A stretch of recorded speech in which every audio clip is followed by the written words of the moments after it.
And to discuss more on the effect of insecurity on Nigeria's socio-economic development, let's bring in a public affairs analyst, Chukuma Okenwa. Good to have you join us, Chukuma Okenwa. So can you hear me? Yeah, I can hear you. All right. So when we talk about security, most of us will think of it in the light of the safety or the security of lives and property. But not everyone would think about it in terms of its impact on maybe on health, on the education sector and other subsectors. Talk to us about in the last 5 to 3, 4, 5 years in the country, the impact that security has actually had on our socio-economic development.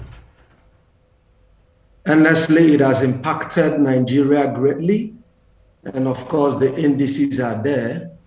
Judging from the drastic reduction in the foreign direct investment, it is, germane to note that this has indeed affected the country badly. A lot of people has been displaced from their communities. We have Nigerians living as refugees in their own country. And of course, when you are displaced, the least thing you have to think of, like when you are in the camp, is of course access to education. People are displaced from the regular work they do, and that translates adding to the number of unemployed people. And of course, the higher the unemployment rates, when we juxtapose that with the inflation rates, that gives us the misery index according to our economists.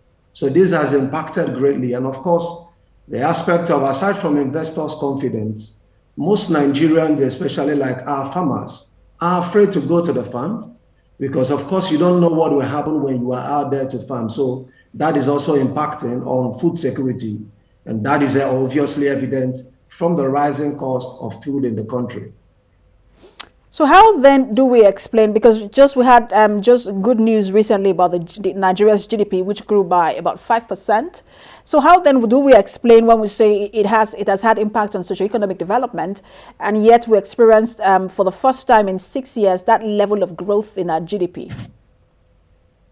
Of course, largely judging like on the 3 major indices for the gross development products, vis-a-vis agriculture, industry and manufacturing. And of course, when you look at the aspect of services, in terms of services, we did well. But in the aspect of agriculture, considering that the major policy thrust of this administration in terms of diversifying the economy is agriculture, and the much spoken about agrarian revolution, we would have expected more. And I want to align myself with what the Minister of Finance said about that. Nigeria would have actually done better if not for the insecurity. So that has impacted us greatly. And then for the industry, we witnessed a negative growth, and it is not good enough for the country. So considering the impact of the COVID-19, which many nations are recovering and doing everything to be at par with all of the challenges, I would say that that wouldn't mean all of the growth, considering also that in terms of our debt management profile, we now have a situation where over 80% of our revenues has to be directed into managing of debt. That is not healthy for our economy. And so it is not enough to look at the overall growth, but to actually look at it by sector by sector, in terms of how that some sectors have declined or they have actually grown in the past few years. But let's also talk about the impact, because all of this will just mean nothing if we don't talk about the impact on the average Nigerian. We just took a report of people who 22 persons victims of human trafficking who were rescued in Niger Republic. We've seen situations where people leave the country, they are rescued, they want to live again. Sometimes people say it's a hardship in the country. How has this also affected?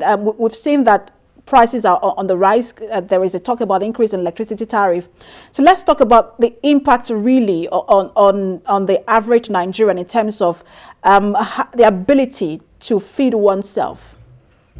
Honestly, the cost of living in Nigeria, it's becoming very unbearable. And the average professional and the average Nigerian want to look out for the so-called greener pastures, because when you look at the situation of things, it does appear that your take home is not taking you home. So most Nigerians are looking at other alternatives.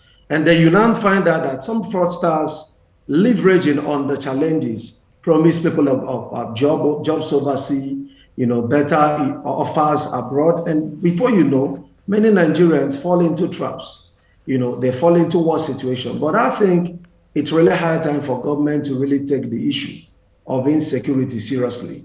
I mean, because it is one thing that has so limited the potentials of the country. And don't forget, it's a great distraction in the sense that monies that ought to be directed to infrastructural development, to development of other critical structures like education and economy, without that we are investing it in insecurity, and yet there is nothing to show for it after over 10 years.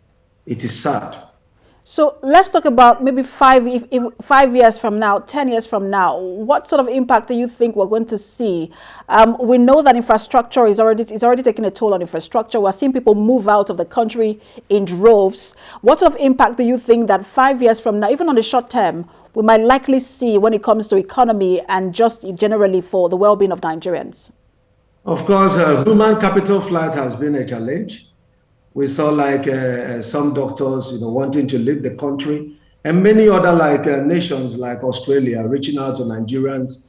Oh, hey, you're a professional. We can actually offer you residence and all of this. So we have the best of our brains leaving the country. And of course, you cannot drive the economy without the human capital and also investing into it.